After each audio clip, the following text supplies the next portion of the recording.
မင်္ဂလာပါရှင်တက္ကသိုလ်နေဝင်ရဲ့ခါစားခံပိုင်းစနစ်ကိုဖတ်ပြပါမယ်ရှင်သူတို့သုံးဦးစားတောက်ခန်းကိုပြန်သွားကြတော့အခါကလော်ဒီကမယုံတင်ငါဖြစ်ဟန်ဖြစ်လမ်းချခြင်းမှလွယ်၍ညီသူကောင်းများအထူးဂရုမစိုက်ကြပေသူတို့သုံးဦးကလည်းကြိုင်တူမဝင်ပဲတူချင်းခွဲ၍ဝင်သွားကြခြင်းဖြစ်သည်မိုက်ကယ်ကတူတီနှင့်ပေအီတို့ရှိရာသို့သွား၍ကစားနေသောဖဲဝိုင်းတွင်ဝင်ထိုင်လျက်ဆပ်ပရတာကစနီးခိုင်းသာဂျပန်မိန်းကလေးတက်နေချမ်းဖတ်သမားနှစ်ဦးနှင့်သွားစကားပြောနေလိုက်သည် CW ကတော့ပင်ပန်းနှွေးတဲ့ဟန်ဖြစ်ကလထိုင်တစ်လုံးတွင်ခြေဖြစ်လက်ဖြစ်ထိုင်ချကအိတ်ချင်ဟန်ဆောင်နေလိုက်သည်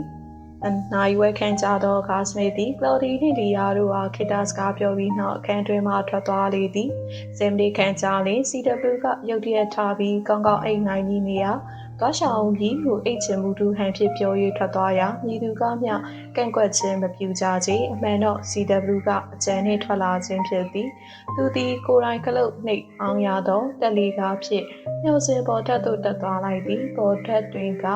လုံခြုံရေးဆောင်နှဦးသည်လက်နက်မပါတော့လဲလမ်းလျှောက်ခင်းနေကြရာ CW ကတန်တိုင်ကြီးများကြား၌အသာပုံခွေနေလိုက်သည်စောင့်များလမ်းလျှောက်ကင်းတဲ့ပုံရနောက်ထပ်3မိနစ်ခန့်ကြာမှမူတနေရာသို့ပြန်ရောက်နိုင်လိမ့်မည်ဟုခံမှန်း၍ရပေသည်နောက်တစ်ချိန်လုံခြုံရေးဆောင်များပတ်လှည့်သွားသည်နှင့် CW သည်နှစ်ပါလာသောကြိုးတစ်ချောင်းကိုတန်ပေါင်တစ်ခုတွင်ကုတ်ချီကာရင်းချိုးကိုတွေ့၍မျောစင်ပေးမှအောက်သို့ဆင်းလိုက်သည်သူ၏ဇန်ကဓာစာကန် Mrs. Wheeler အားထားသည့်အထူးဧည့်သည်တော် VIP ခန်းသို့သွားရမည်ဖြစ်လေသည်။ပွားကြီးအားမျှော်စင်မှကဲထုတ်ရန်ကြံစည်ခြင်းလည်းဖြစ်သည်။ဤသည်မှာမိုက်ကယ်ပြောပြသောစီမံကိန်းအရာပင်ဖြစ်သည်။ Mrs. Wheeler ကိုသာဘေးရန်မရှိဘဲမျှော်စင်ပြင်ပသို့ထုတ်ယူသွားနိုင်ရင်သူတို့အနေဖြင့်မျှော်စင်ကြီးပြန်ရရေးတခုတည်းသာအာယုံဆိုင်နိုင်ကြမည်ဖြစ်သည် CW သည်ကျိုးဖြစ်အသာတွဲဆင်းသွားရာမကြာမီ VIP ခန်းပြင်ပဘေးနေရန်နာသို့ရောက်သွားလေသည်မက်တေးမှအသာချောင်းကြည့်လိုက်ရာဝါကြီး Mrs. Wheeler သည်တယောက်တည်းထိုင်နေသည်ကိုလှမ်းမြင်ရလေသည် Mrs. Wheeler ဒီ CW ရှိရာပတင်းပေါက်ကိုကြောပေး၍ထိုင်နေသည်CW ကပွားကြီးအားစကားပြောနိုင်ရန်ပင်ပေါင်းမှန်ကိုလက်ဖြစ်ခေါင်းပြီးပြူစဉ်ခန်းတကမာကြီးပွင့်လာပြီးစမင်ဝင်လာလေသည်ထိုအချိန်၌ Mrs. Wheeler သည်ပင်ပေါက်ဘက်သို့လှည့်ကြည့်ရာ CW နှင့်မျက်လုံးချင်းစုံမိလေသည်သို့တော်ပွားကြီးကဘာမှမြင်သည့်ပုံမျိုးမဟုတ်ပဲ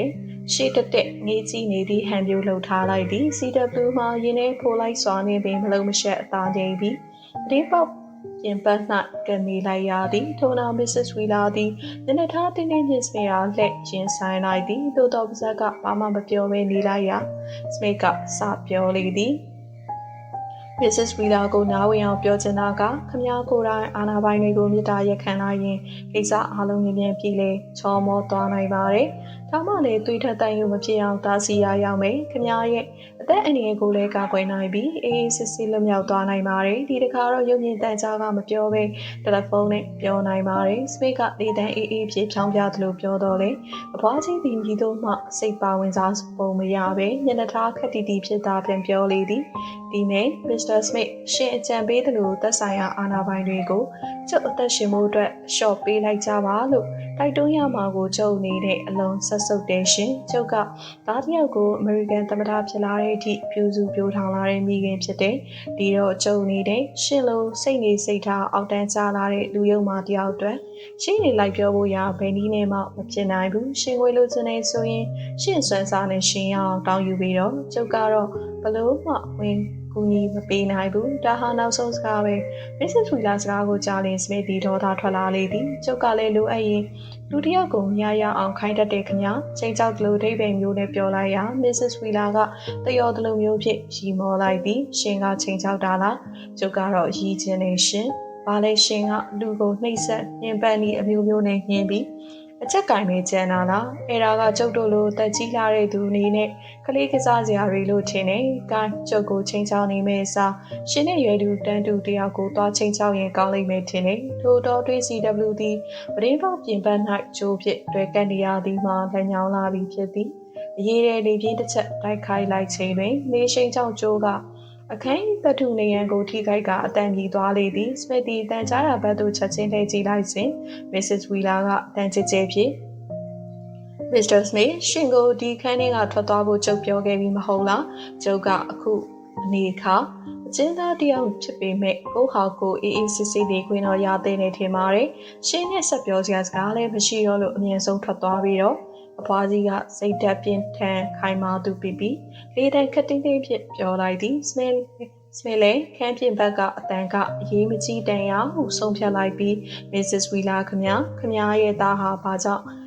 တပဒါဖြစ်လာတယ်ဆိုတာခုကြုံနာလဲပါပြီခမရဲ့စိတ်သက်ခိုင်မာမှုဟာချီးကျူးစရာပါပဲကဲလောဆယ်တော့ကိုပိုင်းတို့နှုတ်ဆက်ပြရစီတယောက်တလို့ပြောလိုက်ပြီးမှစမစ်တီခန်းတွင်မှပြန်ထွက်သွားလေသည်ခန္ဓာကိုယ်လည်းပြင်ပမှတော့ခတ်ပိတ်လိုက်သည် Mrs. Wheeler သည်မူလထိုင်နေသည့်နေရာမှာပဲမလုံးမရှက်အတန်းချအောင်ဆက်ထိုင်နေလိုက်သည်လွန်ညံများသောစမစ်တီနောက်တစ်ခါပြန်လာကြည့်ပြီးဟုဖွားကြီးကတန်တရားဖြစ်မိ၍ဘာမှမလုပ်ပဲဆက်လက်အသားထိုင်နေခြင်းဖြစ်သည်ထင်းသည့်အတိုင်းပင်စမစ်တီခြေပြားထောက်၍ပြန်လာပြီးတကား၏မှန်ပေါက်မှအသာချောင်းကြည့်လေသည်ထိုချိန်၌ဖွားကြီးသည်ပရင်းပေါက်ပြင်ပမောင်ရိပ်တွင်တွေ့ခိုးနေသူ CW နှင့်ပြန်တဲ့ချင်းဆိုင်ဖြစ်နေပြီးမိမိရာဓာတ်ရိုက်စိုက်ကြည့်နေသည်ဟု CW ကထင်ပြီးလေသည်သို့သော Mrs. Wheeler က CW ကိုမြင်ပုံမရပဲရှေ့တက်သာဆက်ကြည့်နေသည်ကိတာများကြသောဘွားကြီးကမျက်လုံးများမိတ်ထားလိုက်ပြန်သည်စမစ်တီပြင်ပမှချောင်းကြည့်နေရမှဂျိန်းနဲ့သွားဟန်ပြန်လေထွက်သွားလေသည် CW ဒီတစ်ခါတော့စိတ်ချလောက်ပြီးဟူယူဆကပရင်းဘက်ကိုအသာဖွင့်၍အခန်းတွင်သို့ပေါ်ပါဖြစ်လက်စွာခုံဝင်လိုက်သည်ဤတွင် Mrs. Wheeler ကမျက်လုံးပြန်ဖွင့်လိုက်ပြီးဟေ့အခု okay ပါပြီကွဟိုတတော်ဝါကြီးပြန်ထွက်သွားပါပြီဟုပြန်ပြောလိုက်သည် Claudie သည် CW ကမတွေ့သဖြင့်တန်တရားဖြစ်ကလိုက်ရှာနေလေသည်စောကတနည်းရာမှာသွား၏အုံကြီးဟုပြောပြီးစားတောက်ခန်းထဲမှထွက်သွားသူ CW အားယခုမြည်သည့်နေရာမှရှာမတွေ့ပဲဖြစ်နေသည်သူ၏ဆက်ပနက်ကိုပခုံးနှင့်လွယ်လျက် Claudie သည်တက်လေကားပြဒုတိယထပ်သို့တက်ချီပြန်လေသည်ထိုထပ်တွင်လုံချုံရေးဆောင်နှုတ်ရှိရာ Claudie သည်ထိုလူနှစ်ယောက်နှင့်ခေတ္တစကားပြောပြီးနောက်မျောစင်ကြီးဘေးဘက်အောင်မဲနေသောနေရာများစီသို့လှည့်ပတ်ကြည့်ပြန်လေသည်သူကြည့်နေသောနေရာမှမျောစင်အောက်မြေပြင်စီသို့လည်းမြင်ရလေရာဝိုင်းအောင်ကြည့်နေသောလူထုပရိသတ်အလွန်နှဲပါသွားပြီဖြစ်ကြောင်းသတိပြုမိလေသည်သို့သောမျောစင်ကြီးအန်ဒီရဲ့စဝိုင်းပြင်ပ၌ရဲတပ်ဖွဲ့ဝင်များအဆောင်ချထားသည်ကိုမြင်ရလေသည်ကလော်ဒီသည်သူတို့၏အဖွဲ့အင်အားကောင်းလာပါတကားဟုတွေးရင်တယောက်တည်းပြုံးမိလေသည်ထို့အခါမျောစင်ပေးတနေရာစီမှအတန်လိုကြားလိုက်ရလေသည်ထိုတန်ကအထူးဧည့်သည်တော်စီယာပြီးအခန်းပြင်ပ၌တွေ့နေသူ CWE ဂျိုကိုလေးတား၍နေရန်နှင့်ရိုက်ခတ်ပြီးသောအတန်ဖြစ်သည်ကလော်ဒီသည်ပကုံးနှင့်လွယ်ထားသောစက်တနက်ငယ်အသင့်ယူလိုက်ပြီးမှလေကားအတိုင်းအောက်ဘက်သို့ဆင်းသွားလေသည်သူလှုပ်ရှားသွားလာနေကြအတိုင်းခြေတံပကြအောင်ဆင်းသွားတော်လေ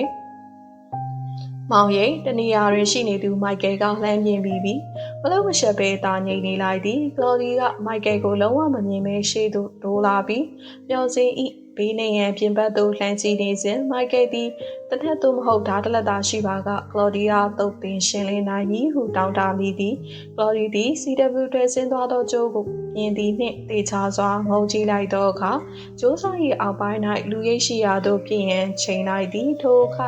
သူ၏နောက်မှကြားများခုံအုပ်သလိုမိုက်ကယ်ကလွှာကနေခုံပြီးအုပ်လိုက်သည်သူ၏ကိုယ်လေးချိန်တစ်ခုလုံးသည်ကလော်ဒီပကုံးတဲတဲသို့ကြားရောက်လေရာမြည်တို့မြမဟန်နိုင်ပဲခွေလေးကျသွားစဉ်သူ၏လက်မှဆက်နက်ငယ်သည်လည်းလွတ်ကျသွားလေသည်တနက်သည်တန်တိုင်းတစ်ခုနှင့်ထိပြီးနောက်လေးထဲလွတ်ကျသွားရာချက်ချင်းပင်မျောစဉ်ထိန်မှလေးစားရောက်ကြည့်တနက်မှဆူရှာသောလင်းရောင်တစ်ခုက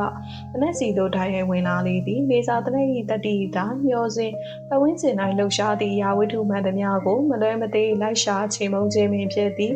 အလင်းရောင်ကချက်ချင်းရောက်လာပြီးကလော်ဒီလက်မှလွတ်ကျသွားသောဆက်တနက်သည်စက္ကန့်ပိုင်းတွင်ပြာကျပျက်စီးသွားလေတော့သည်ကလော်ဒီသည်အလွန်တန်ဆွမ်းသူဖြစ်သည့်လျောက်ချက်ချင်းလေးအောင်မှပြန်ထားပြီးမိုက်ကယ်အားရင်ဆိုင်တိုက်ခတ်လေသည်မိုက်ကယ်ကလူချင်းပူသက်ရန်ကြိုးစားရာကလော်ဒီသည်လင်းမြန်စွာရှောင်ထွက်၍ခတ်ခွာနေလိုက်ပြီးရုပ်တိုင်းပညာကွန်ဖူနီဖြင့်တိုက်ခိုက်ရန်ပြင်ဆင်ထားလိုက်သည်ဟိကောင်ယူလေးကတတိရှိရင်ရှေ့တိုးခဲ့ကလော်ဒီကတယောတလို့စင်ခေါ်လိုက်ရာမိုက်ကယ်သည်သူကလာပိုကောင်းတော့လေကလော်ဒီရေချင်းကိုတီထားသဖြင့်ရှေ့သို့မတိုးဝင်ချေကလော်ဒီခြေပြားဖြင့်ပိတ်ကဲခြင်းတစ်ချက်သားပြီးုံနှင့်မိမိသည်မျောစင်ပေါ်မှတလိကောက်ခွေချသွားရန်တေချာကြောင့်မိုက်ကယ်ကကောင်းစွာတီထားပြီးသည်အကြောင်းမူကားရှေ့တိုင်းမှကိုခံပညာကွန်ဖူတိုင်းတက်တွင်ကလော်ဒီသည်ပြည်သစ်နိုင်ငံ၌ဤသူမျှမရှင်သာအောင်ကျွမ်းကျင်သူတယောက်ဖြစ်သောကြောင့်ပင်သည် ကလော်ဒီသည်ကျွမ်းကျင်သောတရုတ်တိုင်းပညာရှင်တူ၏ဟန်ပြိုဖြစ်ရှိသူဒိုလာလေးသည်မိုက်ကယ်ကမူကိုကိုတစ်ဖက်သို့ဆောင်ပြီးဂျူဒိုတိုင်းပညာနည်းဖြင့်ပြန်လည်တိုက်ခိုက်ရန်အသင့်ပြင်ထားလိုက်သည်ကလော်ဒီကကိုကိုတင်းမှတ်စွာထားပြီးလက်ဖက်သည်တန်းကစာပါတီခေါ်တရုတ်တိုင်းပညာတစ်မျိုးဖြင့်တိုက်ခိုက်ရန်လက်ဝါးများဖြန့်ထားသည်အမှန်တော့ရင်တိုက်ခိုက်ပြီးမှဘဲချုပ်ကညာလန်းသလိုလက်ဝါးဆောင်ပြေခုတ်တော်မြောင်ဟန်ပြပြီးမှလျက်တစ်ပြက်လင်းပြန်စွာလွှားခုန်ပြီးခြေပြားဖြင့်ရန်သူအားပိတ်ကန်ရန်ဖြစ်လေသည်ပတ်ဝန်းကျင်တစ်ခုလုံးတွင်လင်းအောင်ဆို၍လာယုံမုံဝဝသာရှိနေသဖြင့်မိုက်ကယ်သည်ရန်သူ၏ခြေလျန်းကို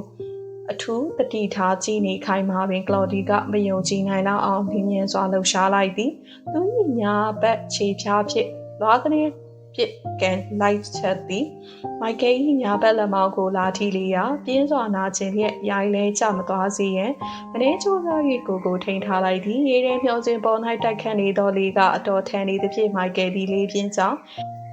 ရှိုင်လဲမသွားစေရန်တတိထားနေရလေသည်ယခုတစ်ချိန်တွင်ကလော်ဒီခြေပြားသည်မိမိလက်မောင်းကိုလာထီ၍ကန်ကောင်းသည်ဟုဆိုရပေမည်ရင်ဘတ်သို့မဟုတ်ဝမ်ပိုက်တွင်ထိသွားပါကမိမိဖို့မျောလင်းချက်မရှိတော့ဟုလည်းမိုက်ကယ်ကကောင်းစွာသိလေသည်ထို့ကြောင့်နောက်ထပ်လာပြီးတိုက်ခိုက်မှုကိုကာကွယ်ရန်ပြည့်ချိမပြည့်ချိနေရလေသည်ကလော်ဒီသည်နောက်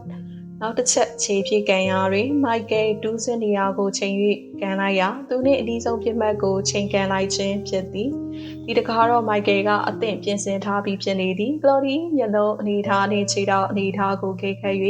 ဤသည့်နေရာသို့တိုက်မိဟုကြိုတင်ခံမှန်းနိုင်သဖြင့်ပေးသို့အသာတိန်ရှောင်းကကလော်ဒီခြေထောက်ကိုဂျူဒိုတိုင်းပညာနည်းရာလက်ဝါးဆောင်ဖြင့်တအားခုတ်ချလိုက်လေသည်မိုက်ကယ်၏လက်ဝါးဆောင်သည်လေးကိုသာခုံမိလေသည်သူ၏တိုက်ခိုက်မှုကိုကြုံမြင်သောကလော်ဒီကခုံသွားနေရင်ကကျင်းလင်းစွာရှောင်းလိုက်ပြီးနောက်ပြန်ဆုတ်ကဒုတိယမိခြေပြားဖြင့်ကန်လိုက်ပြန်သည်ဒီတခါတော့မိုက်ကယ်၏ခြေသလုံးကိုလာထီလေရာပထမအချိန်လောက်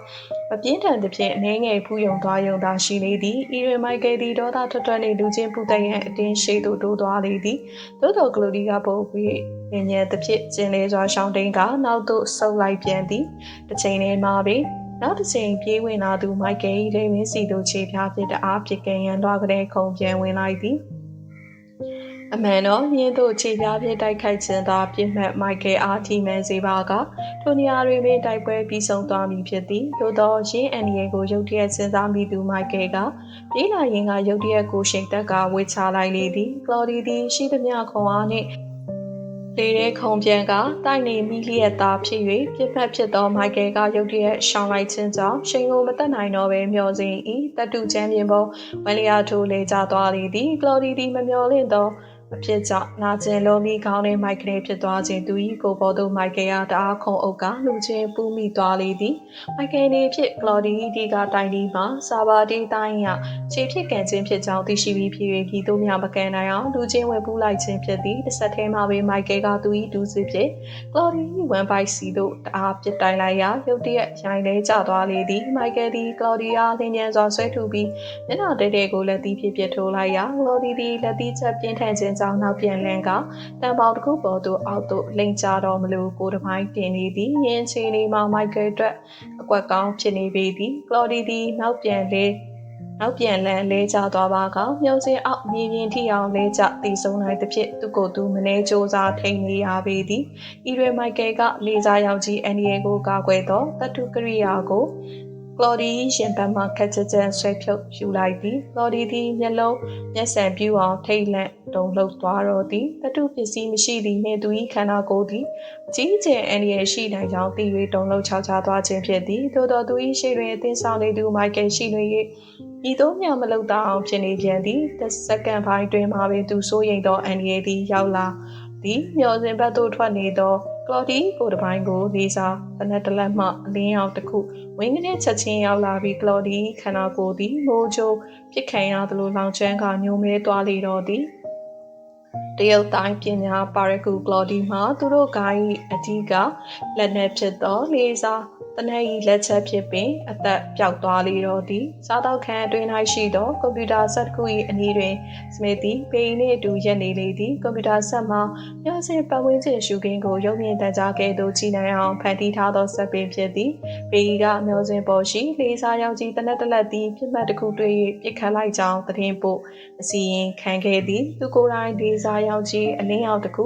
ဆူးရှစွာထွက်ပေါ်ဖြတ်တန်းသွားသည်ကိုမြင်လိုက်ရပါသည်ဟုဆိုသည်စမစ်သည်ရုတ်တရက်စဉ်းစားရခန့်ဟန်ဖြင့်ကွန်ပျူတာဆက်ရင်မြင်ကွင်းနေရာသို့ထပ်မံ၍ကြည့်ပြန်လေသည်လေစာတနက်ကပြစ်ခတ်လိုက်သောပြစ်မှတ်သည်ငှက်တကောင်ပြန်တန်းလာ၍ပြစ်ချလိုက်ခြင်းပေလောသို့ဒီမဟုတ်မိမိတို့အဖွဲအတွက်အန်ဒီရဲ့တစုံတရာရှိနေသည့်သဘောပင်တော့စမေကာဤသို့စဉ်းစားရင်ကွန်ပျူတာဆက်ရင်မြင်ကွင်းကိုကြည့်နေစဉ်မှာပင်မျော်စင်ပေါ်ရှိလေစာတနက်တလက်မှဆူရှာတောက်ပြောင်သောလင်းအောင်တစ်ခုဝင်းကနေဖြတ်တန်းထိုးဆင်းသွားသည်ကိုမြင်လိုက်ရလေသည်ယင်းသို့လေးစားတနက်မှရောင်ကြီးဝင်းကနေဖြစ်သွားခြင်းသည်သူ၏လူယုံသောကလော်ဒီခန္ဓာကိုယ်တစ်ပိုင်းအကာအကွယ်ဘာမှမရှိဘဲပြင်ပလေတဲ့သို့ရောက်နေ၍လေးစားတနက်က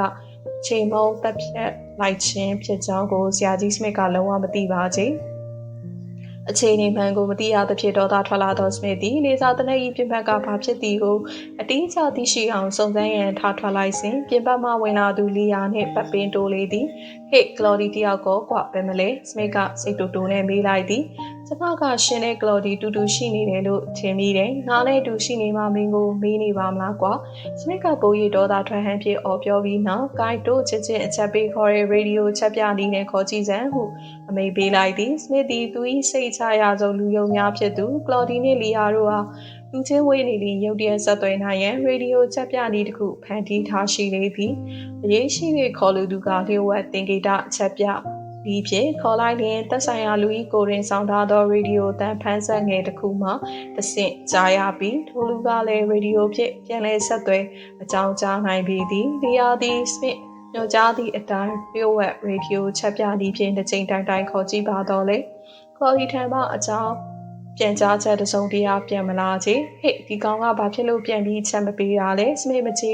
အချမ်းဖြစ်ဟန်ဖြစ်မေးလိုက်သည်ကျမထင်တော့ဘလို့ထင်လို့လဲကလော်ဒီယာပြန်ပြီးအချက်မပေးနိုင်တော့တဲ့အခြေအနေရောက်နေပလားမှမသိပဲလီယာကခတ်တူတူပြောလိုက်လေသည်ဇဘရနာသည်နှုတ်ကျွမ်းကျင်သောဘာကျွမ်းပညာရှင်တဦးကဲ့သို့ကျိုးတစ်ချောင်းကိုတွဲလျက်မျောစင်ပေးမှအောက်သို့ရှောဆင်းလာ၏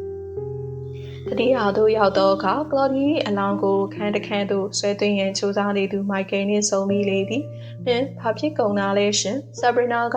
ရုပ်ပြစင်ပြတ်သေးဆုံးနေသူကလော်ဒီယာကြည်ရင်မေးလိုက်သည်။ဟယ်လိုဆာဘရနာပါလား။ငါကဒီဘက်ကိုလာရင်ကလော်ဒီနဲ့တိုမီရောမတက်နိုင်ဘူး။သူကပြုတ်တိုင်းတက်နေငါ့ကိုတေးအောင်ပိတ်ခဲ့မှဆိုတာနဲ့သူ့ကိုဦးအောင်ကြည်ရှင်လိုက်ရတာပဲကွ။မိုက်ကယ်ကခက်အေးအေးပင်ပြန်ပြောလိုက်သည်။ဆာဘရနာကအင်အားသိနေစဉ်မိုက်ကယ်သည်သူ၏လက်တွင်မှလေးစားတနက်အန်ဒီရဲ့ကာကွယ်သောတတ်ထုကရိယာကိုထုတ်ပြလေသည်ပြီးတော့မှဆာဘရနာသည်သဘောပေါက်သွားပြီးကလော်ဒီလောင်ကိုနှိမ့်တက်ပြီးဖြစ်ထိုးချီရမှမျက်လုံးပြူသွားပြီးတော့သည် Oh my god လေးစားရောက်ကြီးတနက်၏ဒဏ်ချက်ကြောင့်ပြုတ်ပြက်ဆင်းပြက်သေးလေသူလော်ဒီလောင်ကိုမြင်လျင်အန်အားတုန်လှုပ်က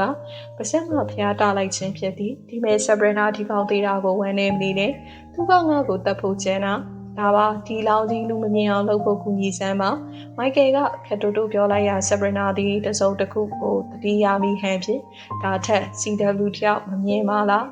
သူပဲရောက်နေတယ်ဟုမေးမြန်းလိုက်သည်အခုတော့ Mrs. Wheeler နဲ့အတူ VIP ခန်းမှာပဲရှိလိမ့်မယ်ဘာဖြစ်လို့လဲ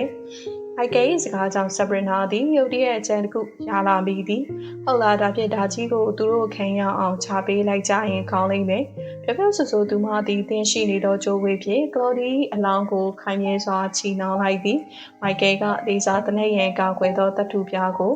ကလော်ဒီရင်ဘတ်တွင်ပြန်တက်ဆင်ပေးလိုက်သည်ပြီးတော့မှရောက်သားကလော်ဒီနောင်ကိုချိုးဖြင့်ဖြည်းဖြည်းချင်းမျောစင်းအောက်ဖက်စီသို့ချပေးလိုက်သည် CW ရှိရာ VIP ခန်းပြင်ဘက်သို့ရောက်လာမှမိုက်ကယ်နှင့်ဆာဘရနာတို့ကကြိုးကိုရပ်ထားလိုက်သည် Mrs. Wheeler သည်ပတင်းပေါက်ဘက်သို့မျက်နှာမူ၍ထိုင်နေရာပတင်းပေါက်ဘက်မှကြိုးတန်းလန့်နှင့်လူသေးအလောင်းကြီးကိုမြင်ပြီးထိတ်လန့်တုန်လှုပ်သွားလေသည်ဖျားဘာကြီးပါလေ CWD လင်းမြန်စွာလှည့်ကြည့်လိုက်ရာကလော်ဒီလောင်ကိုမြင်ပြီးချက်ချင်းပင်ထိပ်ပင်နားလဲလိုက်လေသည် Guy Mrs. Wheeler ဘလို့မှစိတ်ထဲမရှိပါနဲ့ခဏတော့ခန်းထဲသွင်းထားမှဖြစ်မယ်ပျော့ပျော့ဆူဆူ CWD ပရင်ပေါက်ကိုခွင့်ရကလော်ဒီအလောင်းကိုအခန်းတွင်သို့ဆွဲသွင်းလိုက်သည်ထိုခိုင်မှာပင်တန်ချဲဆက်မှဆရာကြီးစမိတ်၏အတန်သည်ကျေလောင်စွာထပ်ပေါ်လာလေသည်ဖွဲ့သားအားလုံးခုချက်ချင်းစားတော့ခန်းကိုလာခဲ့ကြပါစမိတ်ခေါ်တန်းချမျောစင်ပေါ်ထမ်းမှလုံခြုံရေးဆောင်များပြေးဆင်းလာကြရာဆပရနာနှင့်ဘိုက်ကယ်တို့သည်တန်တိုင်းကြီးများကြား၏ရှိမောင်ရိပ်တွင်အသာဝင်ပုံးနေလိုက်ရလေသည်တန်ကြားမှသူတို့နှစ်ယောက်စလုံးအိမ်လေးမပြတ်လိုက်ဆင်းသွားလေသည်မကြာမီစားတော့ခန်းအတွင်း၌ဆပရနာနှင့်မိုက်ကယ်တို့အပါအဝင်လူအလုံးစုံညီစွာရောက်ရှိနေလေသည်စမစ်သည်လူများကိုတေချာစွာလိုက်စစ်ကြည့်ပြီးနောက်မျက်နှာထားခက်ထန်စွာဖြင့်အားလုံးကိုခြုံမေးလေသည်လွန်ခဲ့တဲ့15မိနစ်တွင်ကလော်ဒီကိုဘသူမြင်ပြီးကြားသလဲစပင်းမေကွန်ကိုပြီးသူမှပြန်မဖြေကြချေဒါဖြစ် CW ဆိုတဲ့လူကိုကမြင်ပြီးကြားသလားထိုမေကွန်ကိုလည်းညီသူကမျှမဖြေပဲတိတ်ဆိတ်နေကြပုံရညီသူမျှမမြင်ကြောင်းထင်ရှားနေတော့သည်စပစ်သည်မချေမနှက်ဖြစ်ဟန်နှင့်လူများကိုတဝူချင်းလိုက်ကြည့်နေရမှာဆပရနာနှင့်မိုက်ကယ်တို့အားသူများထပ်ပို၍ခက်ကြကြစိုက်ကြည့်ပုံမှာထိပ်ပဲရှိသည်ဟုနှစ်ယောက်စလုံး၏စိတ်ဝဲယူဆမိကြသည်ထိုနောက်စမစ်ကဆက်ပြောပြန်သည်ကလော်ဒီနှင့် CW နှစ်ယောက်စလုံးပျောက်နေတာအမှန်ပဲပြောစင်ပေါ်မှာသူတို့ရှိနေနိုင်တဲ့နေရာရဲလို့မရှိဘူးရှိနေတယ်ဆိုရင်စောစောကတန်ချဲဆက်နဲ့လမ်းခေါ်တာကိုသူတို့ကြားမှာပဲဒီတော့သူတို့နှစ်ယောက်ဟာဒီမျောစင်ပေါ်မှာမရှိကြတော့လို့လားဒါမှမဟုတ်သူတို့ဟာအန်ရီတစ်ခုခုတွေ့ပြီးငါခေါ်တာကိုမလာနိုင်တော့တာလားဆိုတာစဉ်းစားစရာဖြစ်နေတယ်ဒါကြောင့်သူတို့နှစ်ယောက်စလုံးကိုအများဆုံးတွေ့အောင်ရှာကြရမယ်ဤသို့ပြောရည်ဆုံးနဲ့စမစ်ကိုတိုင်းကဖွဲသားများကိုအုပ်စုဖွဲ့ပြီးကမျောစင်ကြီးနေရာအနှံ့ပြားသို့ဆူလိုက်သွားရောက်ရှာဖွေကြရန်ခိုင်းနေသည်မိုက်ကယ်ကိုမူစမစ်ကသူနှင့်အတူလိုက်ပါပြီး VIP ခန်းသို့ဖွားကြီး Mrs. Wheeler ကိုသွားစစ်ကြည့်ကြမည်ဟုခေါ်သွားလေသည်စမစ်ချစ်တော်လီယာသည်လည်းအတူလိုက်ပါလာပြီးဆပရနာကတော့သူမရှာဖွေရန်တာဝန်ကျသည့်နေရာသို့သွားရန်မလန်မကန်နောက်မှလိုက်လာလေသည် VIP ခန်းပြင်ဘက်တွင်တိုဒီသည်ခန်းကိုစောင့်နေသည်ကိုတွေ့ရလေရာစမစ်ကဒေါသထွက်ဟန်ဖြင့်ဟိတ်ကောင်ငါခေါ်တာကိုဘာဖြစ်လို့လာတာလဲဟုငေါက်လိုက်သည်ဆရာကြီးခေါ်တာကိုကြားပါတယ်ဒါမဲ့ကျွန်တော်ကစားတော့ခန်းကိုသွားရင်ဒီမှာစောင့်မဲ့လူမရှိပဲဖြစ်နေမှာပေါ့ဟုပြန်ပြောလေသည်စမစ်သည်ဒေါသပြင်းစွာထွက်လာတော့လေချက်ချင်းပင်စိတ်ကိုပြန်ချုပ်တီးထားလိုက်သည်တိုဘီပြောတဲ့အတိုင်းဖွားကြီး Mrs. Wheeler ကိုဖမ်းချုပ်ထားရာအခန်းပြင်ဘက်တွင်မိမိတို့ဘွယ်သားအဆောင်တဦးမှမရှိလျင်မဖြစ်ချေထို့ကြောင့်စမစ်သည်လေးတန်းပြောင်း၍တိုဒီယာမေကွန်ထုတ်လေသည်ကောင်းပြီဒါဖြစ်အချိန်လေးဘလို့လဲဒီခန်းသားကိုဘသူများလာသေးသလဲကျွန်တော်ဒီမှာစောင့်နေတဲ့အချိန်အတွင်းဘသူမှမလာဘူးဆရာကြီးအနာကပ်မဲ့လူတောင်မရှိဘူးအေးကောင်းတယ်ခန်းတကာဖွင့်လိုက်စမ်းစပစ်ကမိတ်ပေးလိုက်ရာထိုတီတီ VIP ခန်းဤတော့ကိုဖွင့်လိုက်ရာစမစ်နှင့်မိုက်ကယ်တို့သည်ခန်းတွင်သို့ဝင်လိုက်ကြသည်လျာသည်လည်းလိုက်ဝင်လာသည်ခန်းတွင်၌က Mrs. Wheeler သည်တကားဝါကိုကြော်ပြီးကပရင်ပေါက်ပြင်ပသို့မျက်နှာမူကမလုံးမရှက်ထိုင်နေလေသည်အန်ဖက်ရှက်၍ပေါင်ပေါ်တင်ထားပြီးဦးကောင်းကိုကလထိုင်နောက်ပြီးကုရှင်များဖြင့်꿰နေ၍ကောင်းစွာမမြင်ရစေအရေးရဲ့ဒီဖွားကြီးကအိပ်ပျော်အောင်အိမ်နိုင်ရင်ကိုဟုစမစ်ကဒေါသထွက်လာမိသည်ဟေးမိုက်ကယ်မင်းကတကားဝနာမှာရက်ဆောင်ဒီဖွားကြီးအခုလိုအိပ်ပျော်နေတာကိုငါမကြည့်ချင်ဘူးလီယာကသွားပြီးနှိုးလိုက်စမ်းစမစ်ကအမိတ်ပေးလိုက်သည်တွင်မိုက်ကယ်ကတကားဝနာစီသို့သွားပြီးရန်လေးလိုက်သည်လီယာသည်ဖွားကြီးထိုင်နေရာနီးသို့ချင်းကပ်သွားလေသည် Mrs. Wheeler ရှင်အိပ်ပျော်နေပါသလားလီယာကဖွားကြီးမျက်နှာကိုတေချာစွာမကြည့်ပဲလက်မောင်းကိုအသာလှုံနိုးလိုက်လေသည်ရင်းတို့လှုံနိုးလိုက်သည်တွင်ဦးကောင်းမိထားသောကုရှင်ကပြုတ်ထွက်ကြလာရာအဖွားကြီးဦးကောင်းသည်တစ်ဖက်သို့ဆိုင်းလိုက်ကျသွားသဖြင့်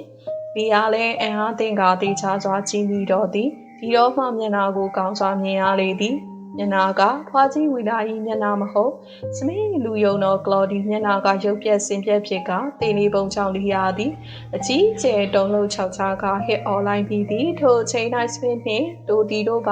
လူမိုင်းဒီတို့ရောက်ရှိနေရာစမင်းသည်မယုံနိုင်လောက်အောင်အံအားသင်ခြင်းဒေါသဖြစ်ခြင်းတို့ကြောင့်နှစ်ဖူးမှချွေးသည့်ချွေးပေါင်းများကြားလျက်ရှိနေသည်သူ၏မျက်လုံးများကလူယုံသောကလော်ဒီရုပ်ပြက်စင်ပြက်တေနေပုံကိုကြည့်ရမှာပရင်းပေါက်စီတို့အန်ကြည့်လိုက်သည်တိုတီကလည်းအံအားသင်လွန်သဖြင့်ပါးစပ်မှရေရွတ်ကျိန်ဆဲလိုက်သည် လေယာသည်ပြင်းစွာတုံးလုံးခြောက်ခြားနေသည်တဖြင့်ထပ်မံဟစ်အော်ရာစမစ်သည်စိတ်တိုလာပြီးသူမ၏မျက်နှာကိုလက်ဝါးဖြင့်တစ်ချက်လှမ်းရိုက်လိုက်သည်တကဝါနာရဲ့နှုတ်သူမိုက်ကယ်သည်ဖြစ်မှန်ကိုကြိုတင်ရိပ်မိထားပြီးဖြစ်၍သူ၏ရဲဘော် CWE လက်ချက်ဖြစ်ကြောင်းဝါစီမစ္စစ်ဝီလာနှင့်အတူခန်းထောင်နာရှိခန်းစည်းခွဲတွင်အသာပုံးငွေချကြောင်းကိုရိပ်မိထားလေသည်အော်ဒီအလောက်ကိုရုတ်တရက်မြင်၍စမစ်တို့လူစုအကြီးကျယ်အံ့အားတုန်လှုပ်နေခိုင်မိုက်ကယ်သည်ခန်းစည်းပိတ်နာသို့ကပ်၍ဟေ့အခုချိန်ကောင်းဆုံးပဲဟုလေတန်းနှင့်ပြောလိုက်သည်ကျေးဇူးပါပဲတကယ်ချင်း CW ကလေတန်းနှင့်ပြန်ပြောပြီး Mrs. Wheeler နှင့်အတူခန်းပြင်သို့လင်းမြန်စွာထွက်သွားလေသည် Mrs. Wheeler သည်တေတူကလော်သည်ဝေစားများလဲဝေထားပြီးလေးစားတနက်ရန်ကာကွယ်သောတတုပြကရိယာကိုပါရှင်ဘက်တွင်ချိန်ထားကြောင်းမိုက်ကယ်ကသတိပြုမိလိုက်သည် CW နှင့် Mrs. Wheeler တို့ခန်းပြင်ဘက်သို့ထွက်သွားသည်မှာစက္ကန့်၏စိတ်ပိုင်းပြသကြအောင်နေမြန်လာသဖြင့်စမိတ်တို့လူစုကလုံးဝမမြင်လိုက်ချေဟေ့တိတ်တိတ်နေစမ်းမင်းကရေးတဲ့လက်အော်နေရသေးသလားစမိတ်သည်လီယာအားချိန်မောင်းပြီးနောက်ဒိုတီနှင့်အတူပတင်းပေါက်နာစီသို့သွား၍ကြည်လေသည်ဒိုတီကချက်ချင်းပင်ပရိပေါက်ပင်ပန်း၌တန်းနေကြနေသောကြိုးတစ်ချောင်းကိုမြင်ပြီးစမစ်အားလှမ်းညွှန်ပြလိုက်သည်စမစ်သည်ပရိပေါက်ကိုခက်ချမ်းဖွင့်လိုက်ပြီးခေါင်းပြူ၍ကြည်ရာကြိုးတွင်တွေ့ထားသောတစုံတရာမှမရှိကြောင်းတွေ့ရလေသည်ပြင်ပ၌လှုပ်ရှားသွားလာတဲ့ဟူ၍လည်းဘာမှမကြားရပဲပကတိတိတ်ဆိတ်ငြိမ်သက်နေရစမစ်သည်စိတ်ထဲကြီးကျယ်မကြေမနက်ဖြစ်နေတော့သည်သူစနစ်တကျကြိုတင်ရေးဆွဲပြီးမှအကောင့်ထဲပေါ်လေးရှိသောစစ်စစ်ရေးစီမံချက်တစ်ခုယခုကဲ့သို့လဲချိုရသည်ကိုမခံမရနိုင်ဖြစ်နေပြီးခြင်းဖြစ်သည်မဖြစ်နိုင်ဘူးဤသို့လည်းသူ၏ပါဇံမှရေယွမိလေသည်မိုက်ကယ်ကဒီလူကြီးဘာဖြစ်နေပါလဲဟုစဉ်းစားရခက်ဟန်ဖြစ်လန့်ကြည့်နေစဉ်စမိတ်သည်အော်ငေါအမိတ်ပေးလေသည်လိုက်ရှာကြစမ်းနေရာနှံ့အောင်လိုက်ရှာကြပြောရင်းနှင့်သူသည်ဒေါသထွက်လာဟန်ဖြင့်တို့ဒီဤရှင်ဘတ်မှရှိန်ကြီးကိုခက်ချမ်းဆွဲဆုပ်လိုက်သည်အေကောင်တို့သည်မင်းကပြောတော့ဘသူမှဒီခန်းကိုဝင်ထွက်တာမရှိဘူးဆိုမင်းကခန်းဝမှာတောက်လျှောက်ဆောင်နေရမဟုတ်လားတို့ဒီကကောင်းချင်းပြနေစမိတ်သည်ပို၍ဒေါသထွက်လာလေသည်ဒါဖြင့်ဖွားကြီးကဘလို့လုပ်ပြီးဒီခန်းကထွက်သွားနိုင်တာလေတိုတီကတင်းပေါက်စီတို့လမ်းကျိုးညော်ပြနေလီယာကဝင်၍ကန့်ကွက်ပြောဆိုလေသည်မဖြစ်နိုင်ဘူးရှင်ဒီဖွားကြီးဟာသူ့အသက်အရွယ်နဲ့ဘလို့လုပ်ပြီးပတင်းပေါက်တွေ့ဆင်းနိုင်မှာလေ Mrs. Wheeler ကဘာကျွမ်းပညာရှင်လည်းမဟုတ်ဘူးဤတွင်တိုတီကသူ၏ထင်မြင်ချက်ကိုပြောလေသည်အဖွားကြီးကဘာကျွမ်းပညာရှင်မဟုတ်ပေမဲ့ CW ဆိုတဲ့လူကဘာကျွမ်းပညာတတ်တယ်ခင်ဗျသူဟာခက်ခက်ခဲခဲနေရမှန်သမျှတတ်နိုင်စင်းနိုင်တယ်စမစ်သည်အကြီးကျယ်ဒေါသထွက်လျက်အခန်းတွင်ရှိဆိုဖာကလပ်ထိုင်တစ်လုံးစီသို့သွားပြီးကူရှင်များဆွဲပြဲဆုပ်လိုက်သည်ဒီအခန်းမှာတဲလွန်စာတစ်ခုခုတော့ရှိရမယ်ကွာရှိရမယ်ပြောရင်းနှင့်အခန်းတောင်တနေရာရှိပြီးတော့တစ်ခုကိုဆွဲဖွင့်လိုက်ပြန်ရာတွင်း၌ရှိသောမျက်နှာတုပ်ပွားလက်တုပ်ပွားများကိုဆွဲထုတ်ပစ်ချလိုက်သည်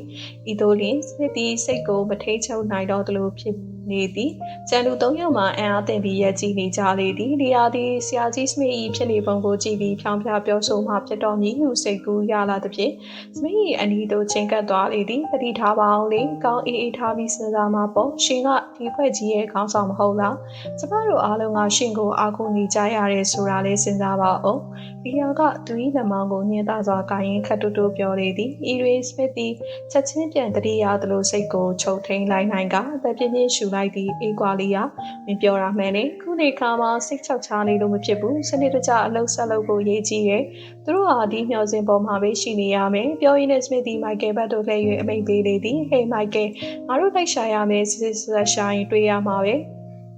ဒီမဲဟို CW ဆိုတဲ့ကောင်ကိုတွေ့တာနဲ့ဘာမှပြောမနေနဲ့တခါတည်းပြစ်တက်လိုက်ဒီကောင်ကဘသူ့ဘတ်သားဖြစ်တယ်ဘယ်ဖွဲ့စည်းအတွက်လုပ်နေတယ်ဆိုတာလည်းငါမသိချင်ဘူးသူသေးတာပဲလို့ချင်တယ်တခုတော့တတိထားကွာအလူလဲမမားစေတယ် Mrs. Wheeler ကငါတို့လူကလော်ဒီရဲ့ဝတ်စားတွေဝတ်ထားလိမ့်မယ်မောင်ထဲမှာဆိုရင်ခွားကြီးကိုမင်းတို့ကကပ်ဘလူးကောင် CW မှတ်ပြီးမှာပြင်ပြီးအောင်အထူးတတိထားမိရမယ်ကဲမင်းတို့သွားကြတော့ကျန်တဲ့လူတွေလည်းကိုကြီးတောင်းမှလူတိုင်းကလိုက်ရှာရမယ်မိုက်ကယ်နဲ့တိုတီတို့ဒီခန်းတွေမှာထွက်သွားကြလေသည်တိုတီကသူ၏အဖော်ပေးရှိရာတယ်လီဖုန်းအားသွားပြီးမိုက်ကယ်ကတော့ CWR လိုက်ရှာရန်သွားခြင်းဖြစ်သည်